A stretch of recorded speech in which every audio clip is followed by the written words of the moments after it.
Hi everyone, thanks for joining us today and coming along to another one of YF's virtual learning cafes. My name is William Teager and I'm head of the Data and Insights team at YF.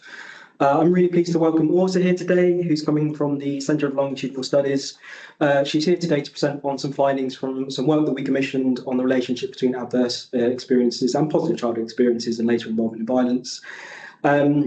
This work forms a strand of work that the YF has been funding where we're looking to get the most out of existing data sets to understand children and young people's involvement in violence and what works to prevent it.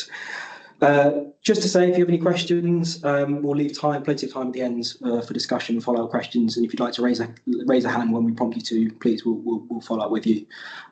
So to stop me prattling on, I'll hand over. Okay, let me see. Which one? Oh. Oh, it might just be maybe left. Oh, it is. It should not be enough. I think that works. If you can, really sorry about this, the slight mouse issues. If you put it on the oh, I see. Oh, okay. Mouse issue averted. Hi there, my name is Orsa Villason, and thank you all for inviting me. It's really nice to see you in person after all these months like just doing online stuff. And also nice to see Lucy, who I've seen for 10 years, since our masters and PhD anyway. So I'm presenting today on some work we've done with the Youth Endowment Fund, and that's looking at adverse and positive childhood experiences and how they're associated with violence later on. And we were doing that in the Millennium Cohort Study, and my colleagues and co-authors here are Nicholas Libby and Emily Fitzsimons as well, Professor Emily Fitzsimons. So just to give a little bit of a background first of why did we bother doing this? Can I move that to the slide? Click the X, just the X. Oh, there we go. Perfect. And now, yeah. Oh, okay, great. So why we bother doing this? Well, we know that youth offending has declined in the last decade in England and Wales. So hey, okay, I'll go home, everything is solved.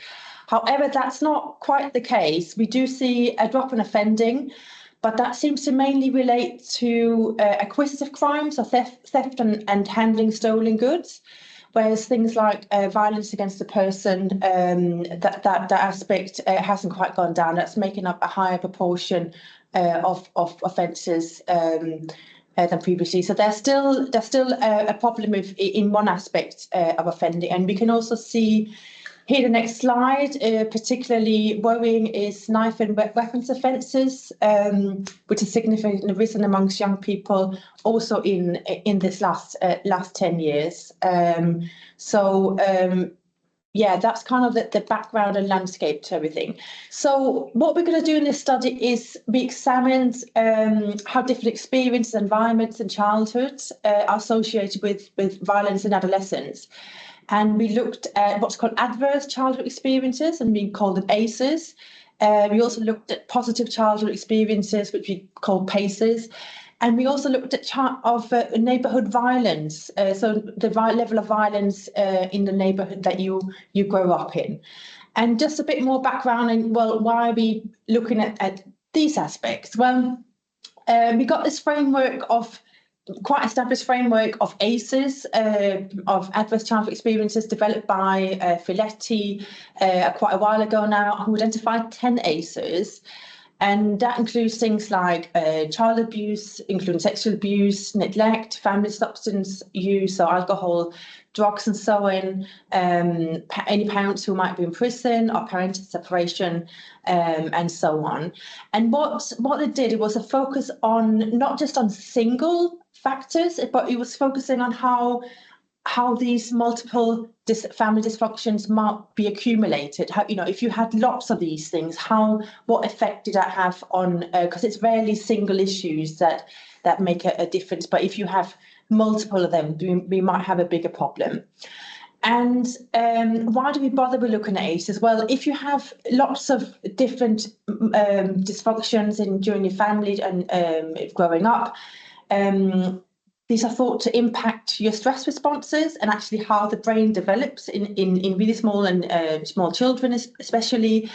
And that obviously affects behavioural patterns. You're sort of overstressed. And this is the idea of what's called toxic stress, that if you're constantly for a long time exposed to lots of adversity, that can lead to chronic long-term maladaptive behaviour. And lots of research has been done on the ACEs that have looked at these ACEs and then how that relates to later life outcomes. Health has been a big thing, but also mental health, employment, and people have looked at it in terms of crime as well.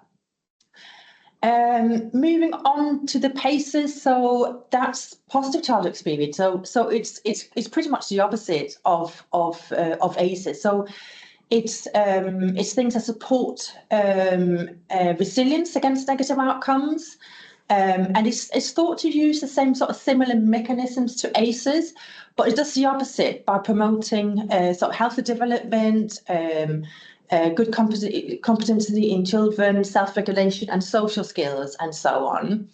But the PACEs framework has sort of been less developed than the ACEs. Many of you might have heard of ACEs already, but probably not so much about, people don't even sometimes bother to say what it stands for, ACEs, where PACEs is something we often leave out. We often leave out the positive side of things. And it's less developed, but generally it tends to include both stuff within the family, so supported family environment, peer support, school engagement and community participation, so sort of more external factors, external to the family especially. And we have research that links PACEs to enhanced outcomes, so better physical health, mental health, academic success, and reduced offending. And we also have previous studies that show that they might kind of work against or buffer the negative effect of ACEs. And that's been shown both in criminology and in offending. But it's also been shown, I think it was in psychiatry as well, where some people have looked at this. So there have been, these sort of have looked at in combinations together before. Neighbourhood violence is another thing we look at. This is based on the idea that there might be effects of, what the quality and the characteristics of the environment might have an effect on individuals' behaviour. And particularly Wilson was a big developer of this, suggesting theories like social networks, economic conditions in the neighbourhood, and also community resources might explain why you might be influenced by the neighbourhood that you grow up in. And there's a study that's shown that especially exposure to violence, witnessing violence, violent crime, can increase the likelihood of youth offending. So violence in the neighbourhood, obviously there's different types of crime in the neighbourhood, but violence might particularly be poignant. And of course, there's many dimensions of the neighbourhood. Violence is just one thing. There's also just general deprivation. But it is super, super tricky to kind of look at neighbourhood effects, because we got the problem, this huge selection effect, that makes it really difficult to say whether it's causal or not, because people don't just live in random neighbourhoods. They do actually live there there's a selection effect. So the neighbourhood characteristics are hugely correlated with individual and family characteristics. So people who tend to maybe be less educated and not have had such a high income might live in some of the poor neighbourhoods. So there's a huge selection effect, and it's just really difficult to tease it apart. So studies have shown neighbourhood effects, and many people studies have shown done the opposite as well. It really has been mixed, and we have got this problem of selection. So why are we bothering to kind of look at this, look at these aspects, because they haven't looked, as I said, been looked at before? Well, the UK based research is quite limited, and many studies are drawing for many studies we're drawing on the US for this. And also many of them rely on retrospective cross-sectional data, where people in adulthood have been given this list of, have you experienced these 10 ACEs between, up until 18 when you grow up, and are you doing any of these now? So they're asking sort of a similar time whereas there's a lack of prospective longitudinal data. Prospective is when it's actually been collected at the sort of, as you go along, it's sort of in the past, and then the follow-up is longitudinal. So there's a huge lack of that as well. And not only is there a lack of stuff that looks at PACEs, but this idea that PACEs might buffer against ACEs is really quite under-researched, and again, within a UK context. And also, we don't understand so much about, are the differences between in gender ethnicity, are they equally affected? And obviously, the reason why we're doing it is because identifying predictors of youth violence is really important for policy, for practice and interventions, and it's especially relevant for this quite ambitious goal of halving knife crime within the next decade that the current government is aiming to. So these are some of the research questions. We sort of just boiled them down. I think we had 10 altogether. So how do ACEs and PACEs relate to youth violence? And is neighbourhood violence an important determinant of youth violence? Does it have any bearing on that? And we also looked at how do neighbourhood crime and childhood experiences, ACEs and PACEs, how do they interact? Are there different? We'll get to that a little bit later. I won't be spending a lot of time on it because there's not much of a story there to be told. We did examine a lot of stuff. Some things didn't show anything, but some definitely did. So let's have a look. What did we do? Well, we worked within the Millennium Cohort Study, which is a longitudinal birth cohort study. It includes children born in 2000, between 2000 and 2001, so around the millennium, and that's across the whole of the UK. Although in our analysis, we just focused on England and Wales because I think that's within your remit, England and Wales. So we did exclude Scotland and Northern Ireland. Initially, kids were surveyed, not kids were surveyed, their parents were surveyed at 9 months, and there was about 19,000 of them at the beginning. And then they were followed up at sort of regular intervals, sort of developmentally interesting intervals during their life at age 3, 5, 7, 11, 14, and most recently at 17, although we got a sweep 23 years that's coming out at the end of the year. So there will be some additional data there. The interviews were mainly with the main parent, that was usually the mother. Also the resident partner, if they were encouraged to take part, and the child itself in later sweeps as well. So we have, over a really long time, lots of different sweeps, we have quite a lot of detailed information about families and children, their characteristics, but we also have lots of information about both adverse and also positive childhood experiences, and about engagement in violence in adolescence. So that's the data that we drew on. As I think, as I already mentioned, it's just England and Wales. Our sample that we use, because we exclude Scotland and Northern Ireland, is just over 14,000 participants. Although they didn't actually participate at age 17, but we did what called imputation. I'll come back to that in a second. It's how we deal with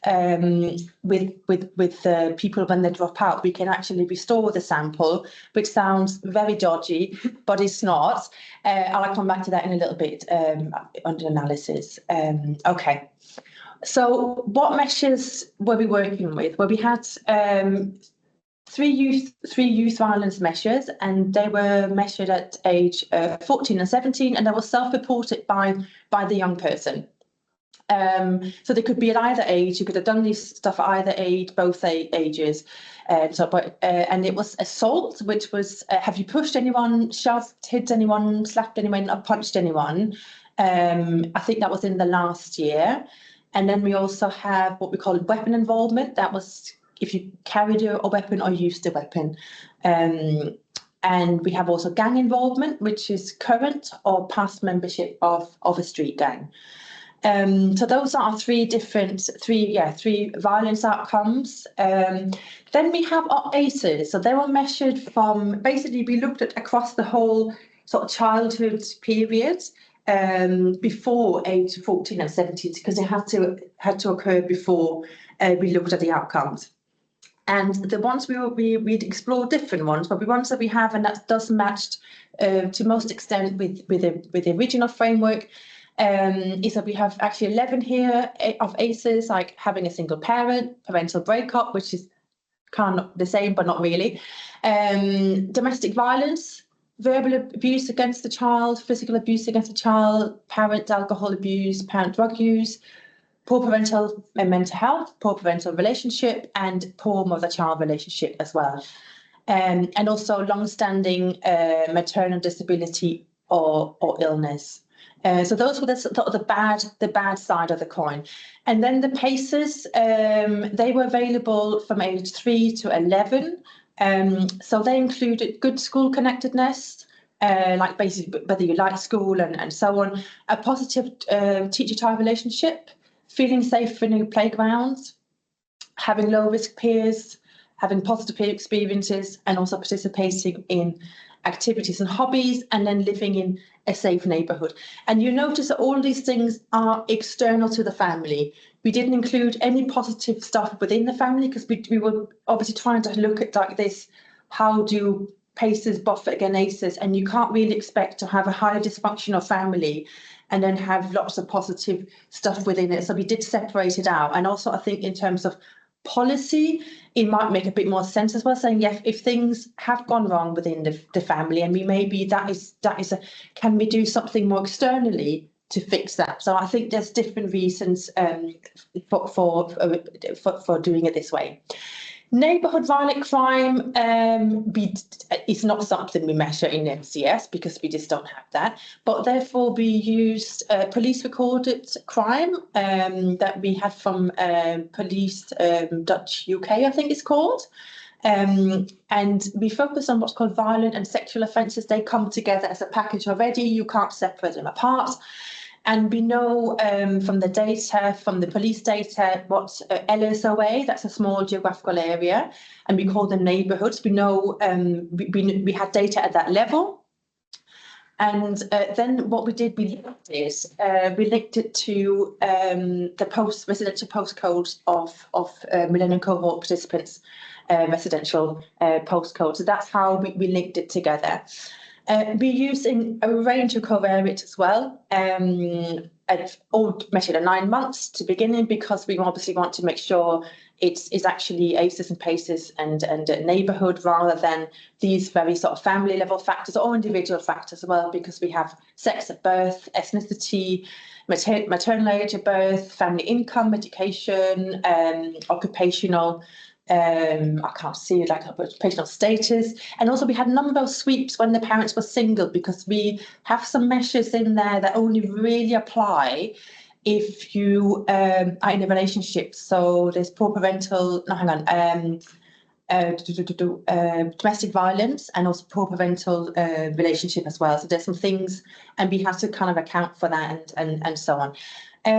So that's some of the data and the variables. This is a bit more of an overview of how things are measured. It's the different time points, and there's a little cross if we have data from the time point.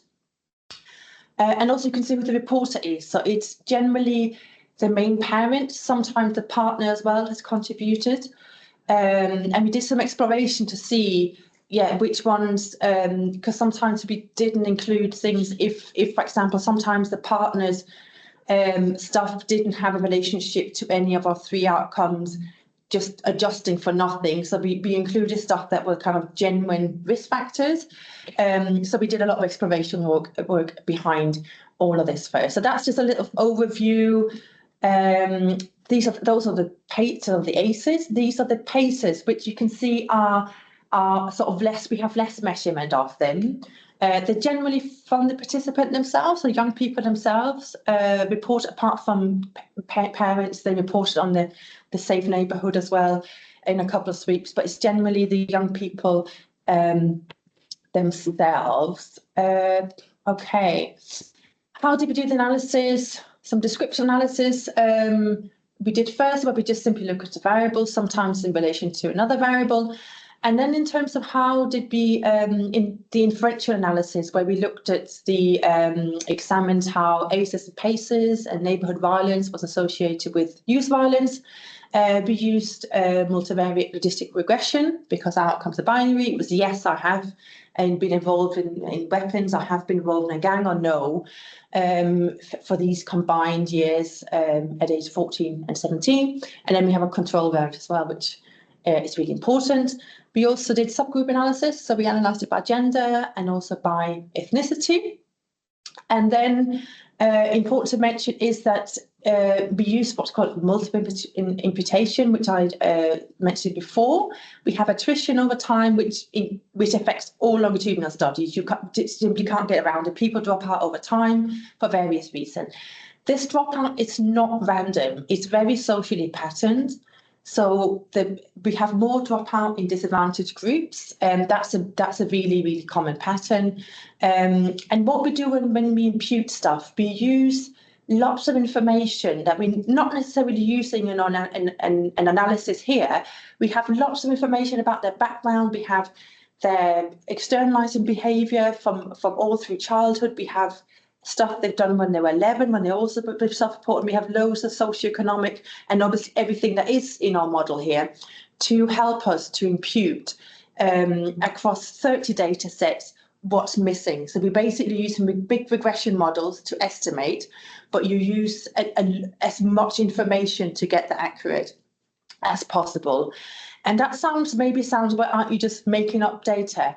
Well, if you don't do it, you're ending up with even dodgier results. That's all I can say. And I was just mentioning to Will, who we sit and have a chat early on, if you asked the MCS members and they were asked, were you ever arrested at age 14? Let's say 7% say they were ever arrested. And if you then asked them at age 17, have you ever been arrested? Suddenly got 3% who said that. So you can't have a drop. You can't have like people that 3 more years have gone past and a lower proportion have been arrested. But if you impute, you get the reverse. It's because people who drop out are the kind of the bad boys. They literally are. They tend to be males, and they tend to be people who've done stuff already at age 11, and so on. So it is the gold standard in longitudinal research that you actually impute. And we also use weighting to adjust for the survey's design. It was quite complex in the MCS, some oversampling of ethnicity and some disadvantaged groups and so on. Okay, so just a little bit of descriptive stuff to begin with. So here we have, I just highlighted in yellow because you want to know what is the prevalence of all 3 outcomes. Well, assault is massive. We have like over 40%, but you have to remember it included stuff like have you pushed or shoved someone to hitting it really is from the lower end to the high end. So it's kind of potentially the less serious end of things. So assault sounds, I don't know, maybe it's another word for it. Maybe we should have come up with something else. It sounds kind of maybe a bit bigger than it is. Then we have weapon involvement, which was carrying and or using using weapons, and that was nearly 10%. Gang involvement was about 70%. So these are the prevalences that we're working with. You can also see there's not too much culture differences there. We have some gender differences, which is again we would fully expect that boys are more engaged with this than girls. And we also see a little bit some sort of potentially ethnic difference. You've got the confidence intervals in there, so we can sort of see whether they are different or not. And it's very difficult sometimes, even if you've got big differences in our ethnic groups, sometimes they're not significant because they overlap. But you can see there is a little bit of variability, and there seems to be a pattern that certain groups are a bit more involved than others. But gender is very, very established. Okay. We can also have a look at youth violence by sample characteristics, because these are just, again, they do really vary. Young people's participation really is highly socially patterned. So you can see here, those with parents who had no qualification, they have much higher rates of all of these. And the difference was, but not so great. And similar, the household income, you see the lowest to the highest. you see big socioeconomic differences, basically. They mainly applied to the kind of the harder end of violence, the weapon involvement and gang involvement. We didn't see so much for assault. There's not a huge difference between people with no qualifications and postgraduate degrees, whether you see really big difference, for example, for gang involvement. It's 15% for no qualification versus 2% for those with postgraduate qualifications. So there are really big patterns there, again, which we all expect. And household income is pretty much just mirroring the groups for education there. We also see things like demographic differences. We see younger mothers, those kids born to younger mothers. You see a difference as well, particularly on the sort of the higher end of the behaviours, violent behaviours, so weapon and gang involvement, and also single parent status as well. Those who had been single parents in all 5 sweeps, their kids, had a higher prevalence, again, mostly so from weapon and gang involvement. So what did our ACEs look like? Well, we had all these 11 ACEs in there, and you can see the most prevalent one is single parent status. We did measure it in all 5 sweeps, so there is something about that. If you look at it at the more measures that we have across sweeps, the more it's going to. But also it is fairly prevalent as well. It's something that does happen in a large number of families, whereas we have, I think the lowest one is for physical abuse against a child, and that's about 5%. So that's sort of somewhat lower. So these are the different sort of the prevalences of the single factors.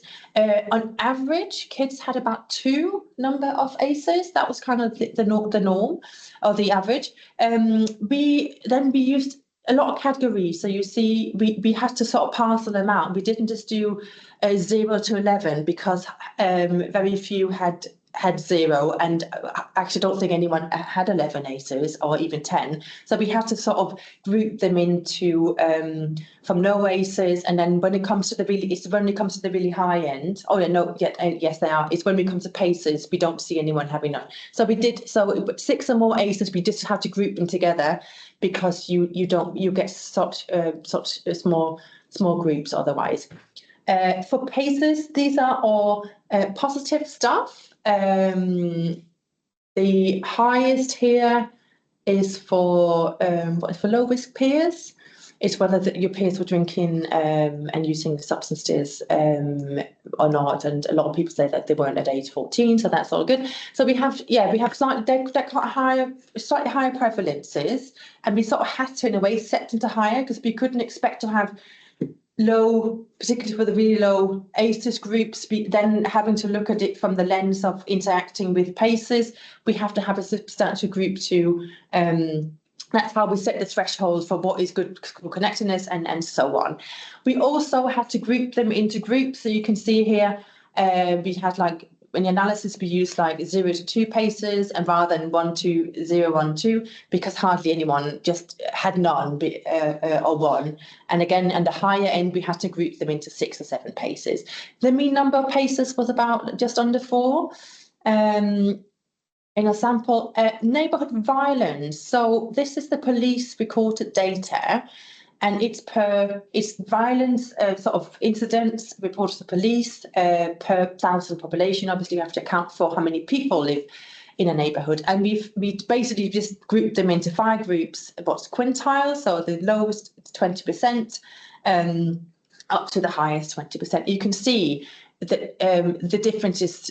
I mean, there's a range between 0 to 224, so there's a huge difference in and even in the one with the highest, the 80 to 100% highest violent crimes, that range is between 16 to 224. This is quite a bit of a, so there's a lot of things. So but we had to decide how to most sensibly work with this variable so we can actually analyse it, and it'll make some sort of sense. We can also have a look. I know you're dying to get to how ACEs and PACEs relate to violence, but I think it also is useful to look at how ACEs and PACEs and neighbourhood violence. We looked at how we had some sort of some socioeconomic and so on demographic pattern to violence, but we see also for ACEs and PACEs, we see the same. We see that you're much more likely, so if you have 6 or more ACEs, this is kind of, you know, what you don't want to be aiming for. So the people from the lowest socioeconomic, but the lowest 10% 20% income had about 10%, just under 10% of them had 6 or more ACEs, versus less than 1% in the high income group. So there's some really big differences. And again, if you're more advantaged, you're more likely to have a high level of positive experiences. And obviously income and household income and the neighbourhood violence as well, they go hand to hand as well. If you live if you're in from a low income group, you're more likely to live in a neighbourhood with a high level of violence compared to if you're from a really high income group. So you see that for income, qualifications, maternal age again.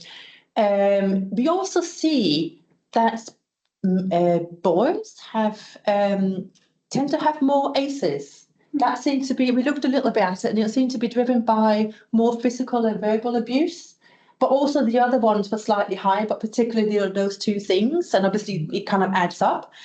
And then we also see that girls have more PACEs. Basically, they're more likely to have a high level of PACEs. There's quite a big difference there, from 9% for boys and then 17% nearly for girls.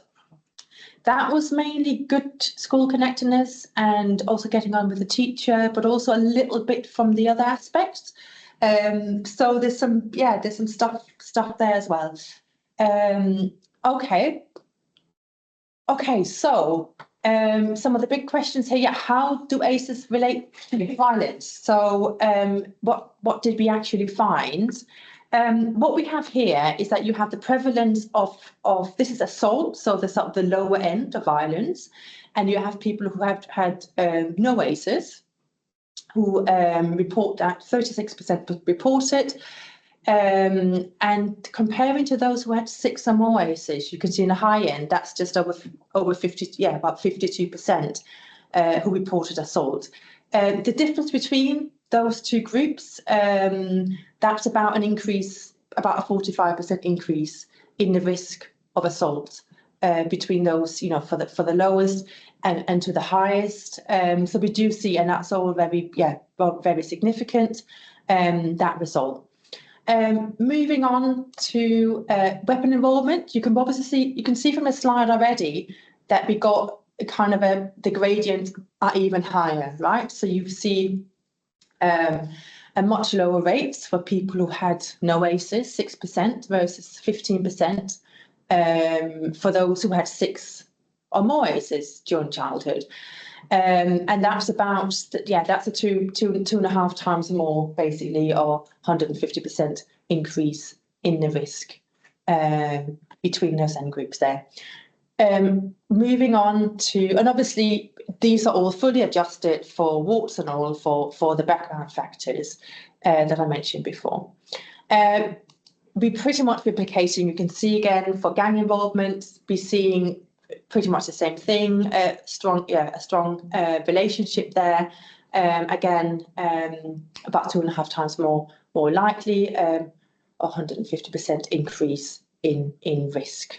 So that's how the relationship. What we also looked at is, are there any of these combinations? Because obviously, are there any of these? We have 11 different ACEs, but are there some of them that are especially potent in terms of how being damaging to youth? And yes, there were. So we looked at the 3 different outcomes, and these were the top 5 combinations, if you want, although there wasn't a huge difference between but if you are, we were pressed and we were asked to do this, can you look at the one, and we did. So these, if you are going to if you have limited resources, and if you might want to focus on some of these aspects, I think that's probably the, and then, okay, so that's the PACEs. And how do positive child experiences, how are we doing for time? Okay. How do they relate to youth violence? we see a very sort of similar pattern, just completely reversed. That if you have, so here we have people who had a low level of 0 to 2 paces, positive stuff, they're about 50% risk of engaging in assaults. And that was versus 33% for those with a high level of paces, 6 to 7. So it's pretty much just the reverse that we saw for ACEs. And that is a reduction of 35% in that. And then moving on to weapon involvement, again, we saw the same before. When it comes to the slightly sort of higher end of violence, we see an even bigger relationship, even bigger protective factor of a high level of paces. So this is compared to having a really low level to really high, you're reducing your involvement 66% for weapons there. And we're pretty much just replicating it for gang involvement. They look really similar, 59% decrease in the risk of gang involvement if you've got a high level of paces. So, and again, we asked, are there any sort of nuggets, golden nuggets that we might want to, that might be more related? And yes, there are. This is like, did we look at this for assault, weapon involvement, and so on?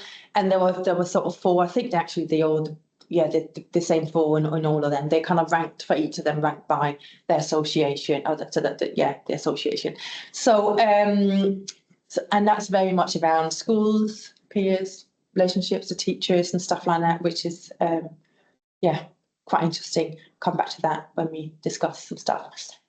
The question that not been addressed very much at all, but I think it's really cool and I think it's very interesting, is that do positive experience, can they sort of buffer against some of the adverse adversity? And what we did, we looked at, we grouped them into groups of high ACEs at the bottom, low ACEs at the top, and then we looked at, have you got low paces or high paces, low paces, high paces. So that's kind of how we did the groupings based on the means and so on for the whether you got low ACEs or not. So, but I think the most interesting here is just look at the dark purple. These are kids with high ACEs, so that's 3 or more. Because we know the mean was around 2, so if you have 3, you have above. So that was, but you defined it as high ACE. It was a more sensible way of looking at this, and also to get enough power when we were looking at this in relation to paces as well. So what we see is that if you've got a high level of ACEs, but you have a high level of paces, so protective factors, you suddenly have a reduction. You have a lower risk of, this is just assault, so this is at the lower end. You do have reduction in the risk of this, and that's 22% lower if you also have a high level of paces. So if you throw some of that in, then you've got a lower prevalence. That was assault. Let's move on to the slightly more the juicy end of things. You get an even bigger difference here. So those with high ACEs, but high ACEs and low paces, that's about 14% prevalence, and that gets halved for if you have a high number of paces. So a big protective factor there, about 50% reduction.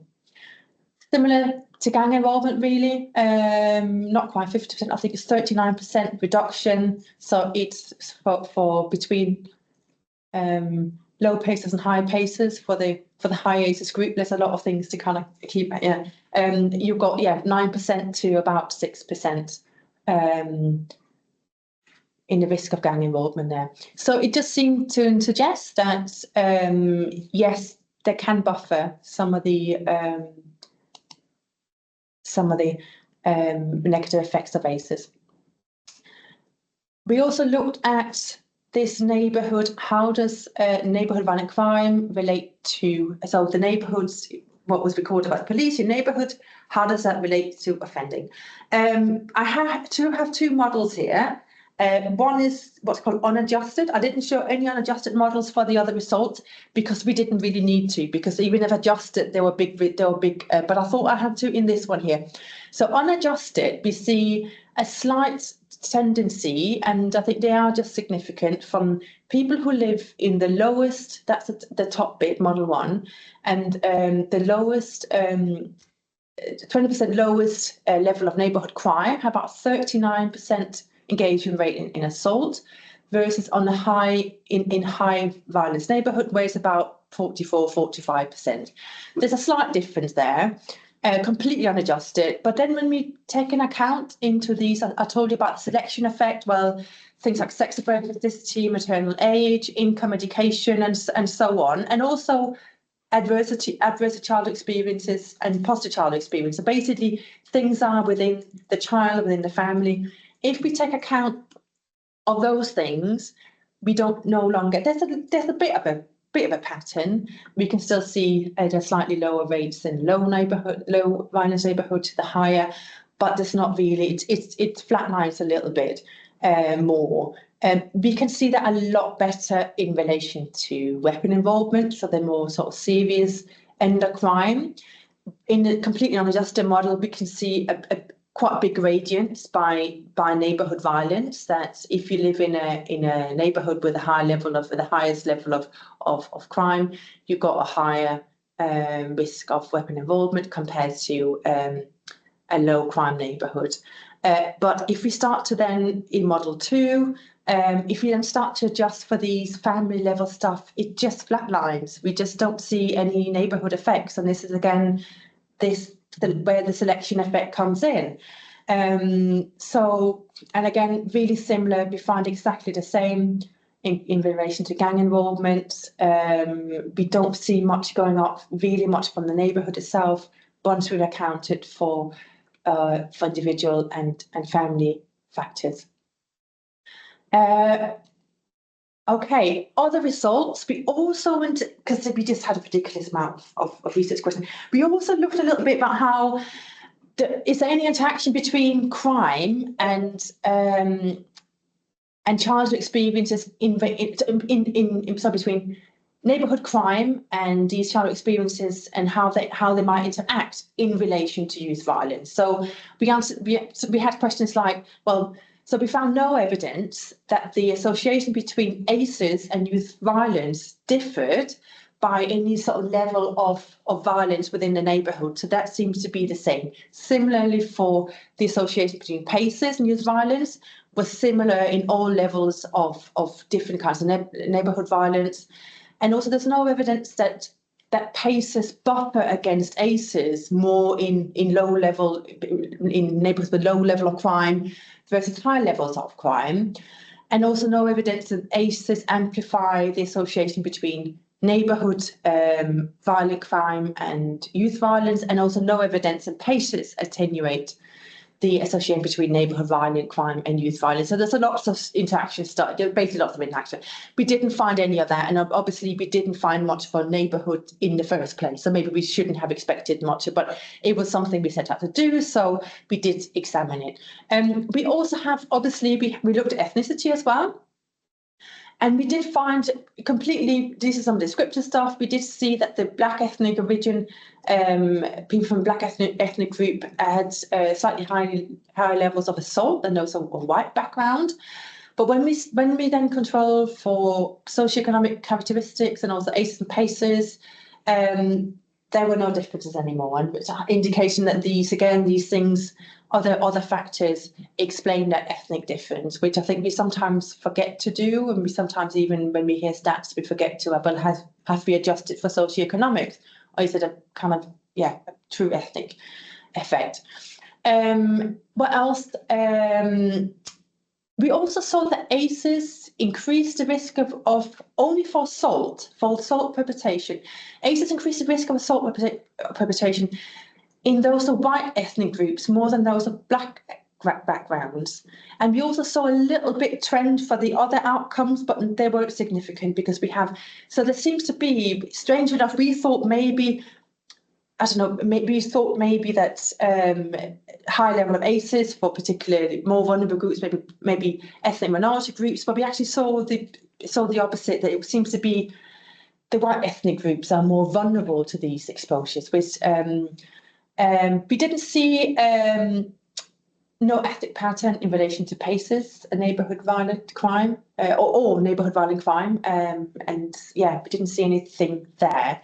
What we saw for sex, there were some differences, but only really in relation to assault. So ACEs seem to increase, and again, it was like obviously it's opposite. ACEs seem to have a higher impact or bigger impact on females compared to males, which might be surprising. It seemed to have also PACEs had a larger reproductive effect for females, and although we didn't see any main overall neighbourhood sort of effect of violent crime, there were some sort of, if you just look at males and females separately, there seems to be, again, females seem to be more vulnerable to violent crime in the neighbourhood. So that's kind of, what we found there. But only in relation to assault, it could be really lacking a bit of power, physical power, because the other outcomes are less prevalent. So we have less power to kind of find real differences. So there was a few things there. We did some robustness checks as well, because one was around this idea that exposure to ACEs and PACEs in the childhood might not just be like, these are completely external things. If you get on with your teacher, it's because your teacher is super nice to you, and so on. If you get on with your parents, other things. It could be evocative effects. If you've got a child who's positive, no behavioural difficulties and so on. So yes, you probably are going to get a nicer response from your environment. So this is what's called evocative effects. You're going to evoke different behaviours in different people. They might be driving, particularly, I think, some of the PACEs, which is very relationship based, and also how you get on with your peers and other things as well. But also some of the ACEs, because there were some that were parent-child relationships there. Therefore, what we did, just to see, well, if we throw in child conduct problem at age 3, which was the earliest time we could sort of include, we didn't want to include conduct problems later on, because obviously ACEs and PACEs might have an influence on these child problems. And if you then try to control for that, you're kind of controlling for some of the effects. So you might be over controlling. But it was just to see, okay, if we do throw that in, if our analysis still hold, it might be that it's not just evoked by the child, there is actually something about these ACEs and PACEs.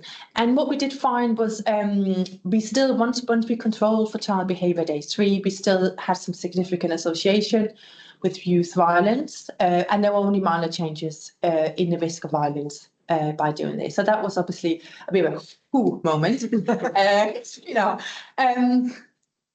What we also did, we had used the unimputed sample just to see, and we replicated that and we have different sample sizes, because assault we have a slightly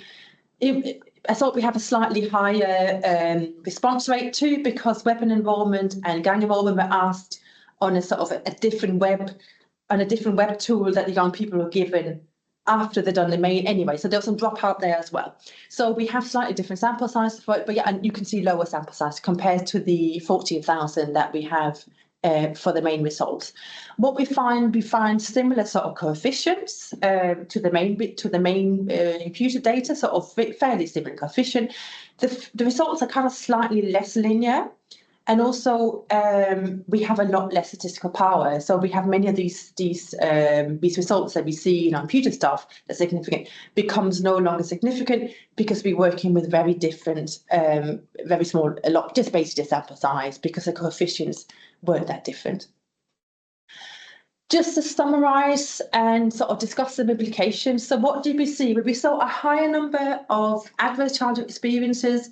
We saw that being associated with an increased risk of children engaged in violence much later in adolescence, and especially some factors seem to be more important than others: parental drug use, single parenthood, parental breakup, domestic violence, disability as well, physical abuse and verbal abuse against the child as well.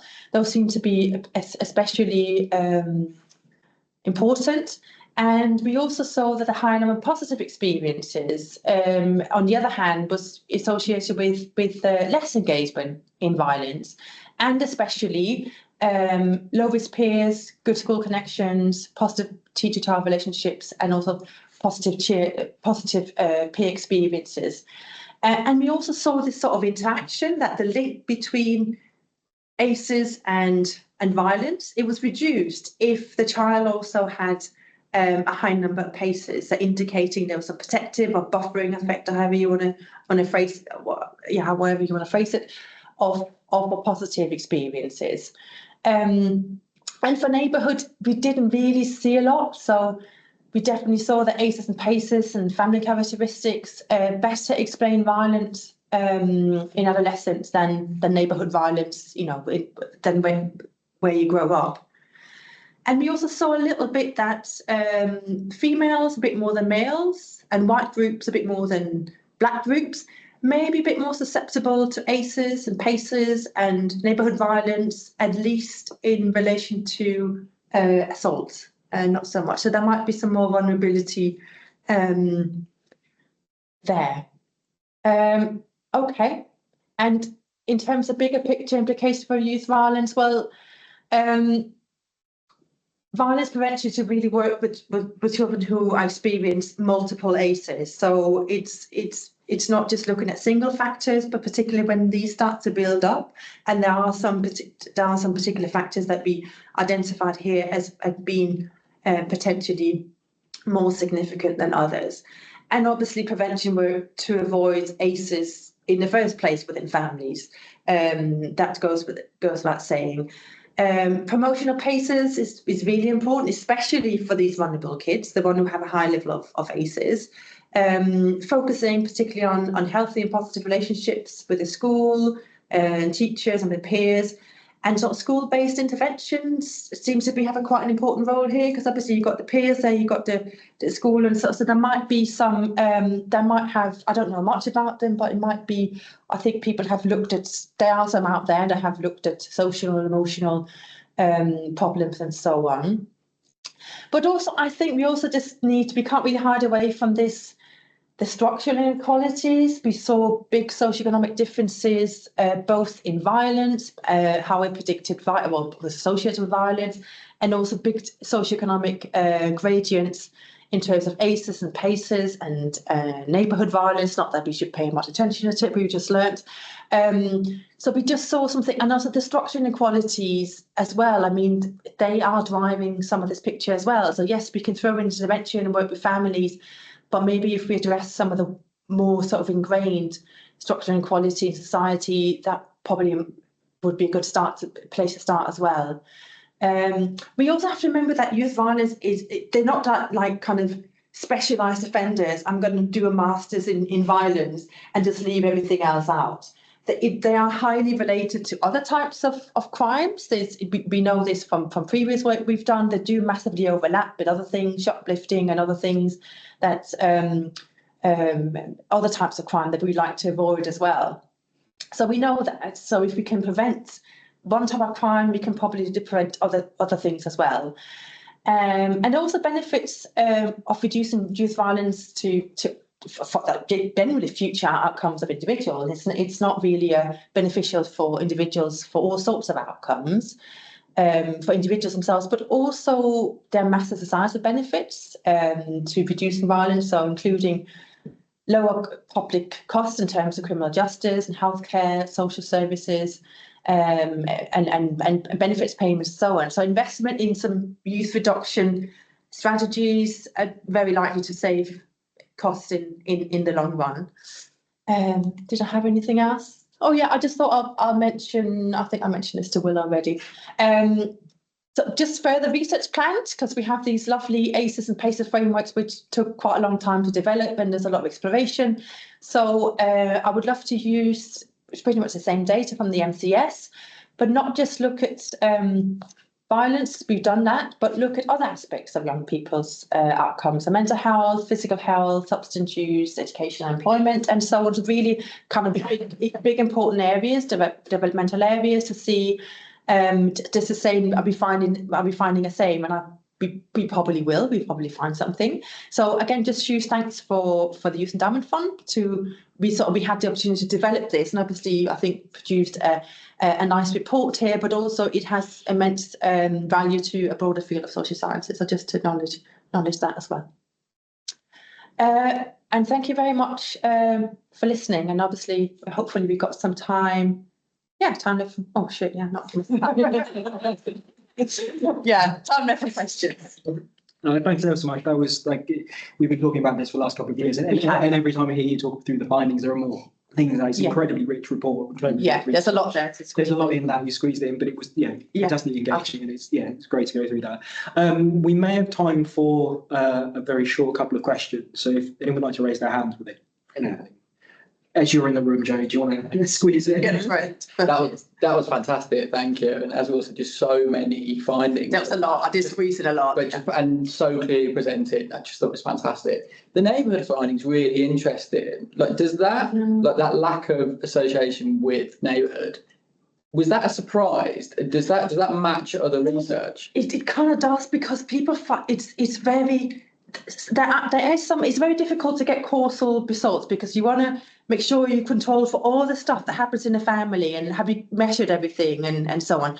There are some studies in the States that showed, I think it's called movement to opportunity, where they randomly actually put in people into because they're not randomly distributed, where they did that, and they did show there was a reduction in offending, but that's the States. Yeah. And it's completely different. If you take really poor people and put them into it, it's a very different. Many interventions that work in the States don't work here, and many studies have shown showing this. Well, it's because it's just a bunch of kind of disadvantaged people who live there, and it's not the neighbourhood. But I mean, it could be you have access to more dodgy mates, right, and other things. It could be really, but it doesn't. Once you start to control the stuff, it just really comes down to family factors, what goes on within it, and it's like the neighbourhood.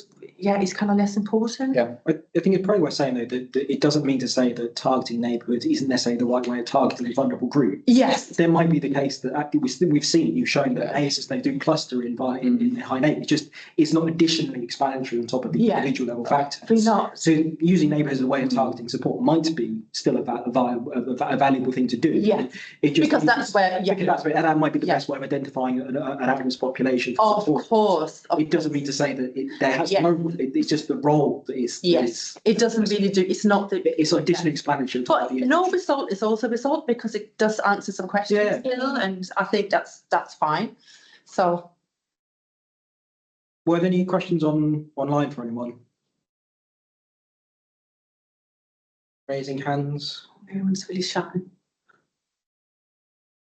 They're having a lunch, and I would do that during the presentation. Could I potentially squeeze in a question? Of course. It was so in the list of risk factors that you identified as being more predictive.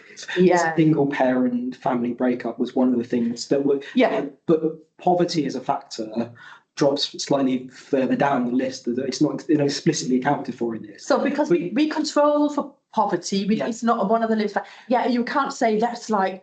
Go after the singer. Basically, they need support. It's because they need support, and not saying that's kind of eliminate knowledge. But it's more that you probably need to think about. And you're accounting for, because one of the things about being a single parent, you're much more likely to be in a poorer house, just as a single earner. Yeah, much more highly correlated poverty. Yeah. But you've accounted for that already. Even when because we're trying to do these things where we then control for all these things, and what factors are still So it's not a poverty effect because you've got rid of that. It is like an addition on top of other. I'm pretty sure we did. Yeah, we did control for that when we're trying to figure out which model. We did absolutely did, because we had 300. So we're trying to whittle down 11 ACEs to 5. That's 333 combinations, which I kind of semi-manual, had to construct. And then you run and see which one has the biggest. That's how we did it. It was a bit mad in the end. So yes, it was fully controlled for stuff. Yeah. So, but it doesn't mean that we shouldn't stigmatize. It's nothing about stigmatizing single parents. It's just saying they probably just need some support here. And particularly if it then comes along with not single parents in its own, but again, it comes along with other bad things, right? That's kind of That's the point, not going after single parents at all, apart from supporting them.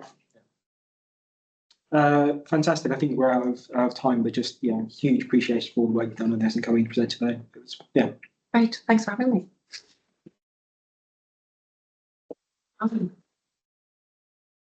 Something said a comment about fully